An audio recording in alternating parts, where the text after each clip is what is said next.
ఆచి చికెన్ మసాలా. కేతనపల్లి మున్సిపాలిటీలో బాల్కసుమన్ రౌడీయిజం చేసి ప్రజాస్వామ్యాన్ని ఖూనీ చేస్తున్నారని మండిపడ్డారు మంత్రి వివేక్ వెంకటస్వామి. కేతనపల్లికి తాము వెళ్లినప్పుడు అక్కడే ఉన్న పోలీసులతో బాల్కసుమన్ తన కారుపై దాడి చేశారని ఆరోపించారు. తనపై బాల్కసుమన్ దాడులు చేసే వీడియోలు, ఫోటోలతో స్పష్టంగా ఉన్నాయని తెలిపారు. 10 ఏళ్ల బీఆర్ఎస్ పాలనలోనే ప్రజాస్వామ్యాన్ని ఖూనీ చేశారని ఆగ్రహం వ్యక్తం చేశారు. బాల్కసుమన్పై పోలీసులు కేసు నమోదు చేసి చట్టపరమైన చర్యలు తీసుకోవాలని డిమాండ్ చేశారు. బాల్కసుమన్ రౌడీయిజాన్ని మానుకోవాలంటూ హెచ్చరించారు. అసలు మేము అక్కడ పోయినప్పుడు స్ట్రేట్ పోతున్నాం, మేము ఎక్కడ గొడవ లేదు, ఏం లేదు యాక్చువల్లీ. కానీ ఆయనని రాళ్ళు తీసుకొని కుట్టడము, పాపము ఆ గొడవలో ఒక పోలీస్ కానిస్టేబుల్కి గాయాలయ్యి పాపం ఎన్ని సూచనతోని ఆయన హాస్పిటల్లో,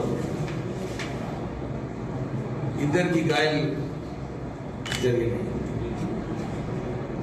ఆయననేమో వారం రోజుల నుంచి అన్ని చోట్ల చెప్తున్నాడు ప్రజాస్వామ్యం ఖూనీ అయింది, ప్రజాస్వామ్యం ఖూనీ అయిందని. నేను వారికి ఒకటే ప్రశ్న నాకు, మీరు ఈసారి మున్సిపల్ ఎలక్షన్స్ మన చెన్నూరులో, కైతాన్పల్లిలో ఎలక్షన్స్ జరిగినాయి. ఎవరైనా కంప్లైంట్ చేసిందా? మాకు ఫోర్సబుల్లీ విత్డ్రా చేపిస్తున్నాడు.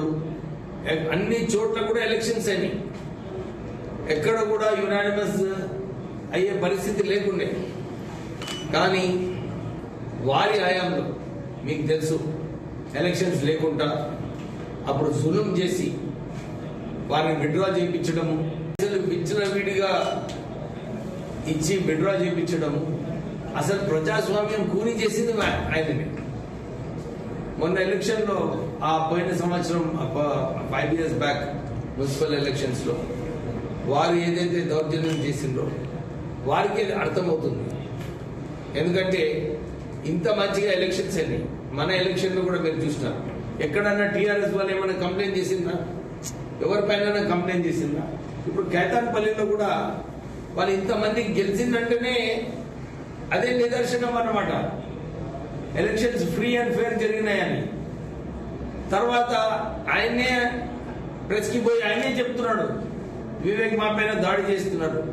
మీరు అందరు కూడా గమనించాలి, ఎక్కడన్నా వారు ఇన్ని క్యాంపులు పెట్టిండ్రు. టీఆర్ఎస్ హయాంలో ఏమైంది?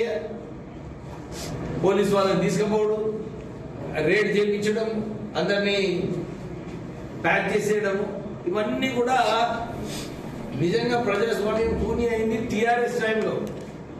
వారి మీద ఒక్క రేట్ కూడా లేదు. మీరు కైతాన్పల్లిలో 40 మంది ఇంకా 200 మంది ఆ ఇంట్లో ఉన్నప్పటికీ కూడా, సెక్షన్ 144 ఉన్నప్పుడు ఇంతమంది ఉండొద్దు ఒక దగ్గర ఉన్నప్పుడు కూడా పోలీస్ ఏం చేయలేదు. మేము ఎక్కడ కూడా దుర్వినియోగం చేయలేదు.